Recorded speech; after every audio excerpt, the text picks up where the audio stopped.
awasalimie watu wa Mathare.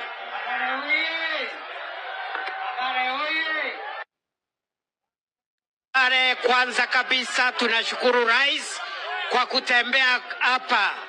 Kitu ya kwanza, Rais amekuja hapa ni kwa sababu ya elimu ya watoto wa Mathare.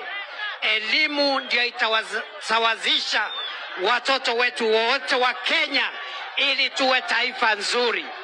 Kitu ya pili ambayo imeleta Rais hapa ni kuhakikisha kwamba hii Kenya yetu mambo ya maendeleo imechukua nafasi ya kwanza kabla ya mambo ya siasa.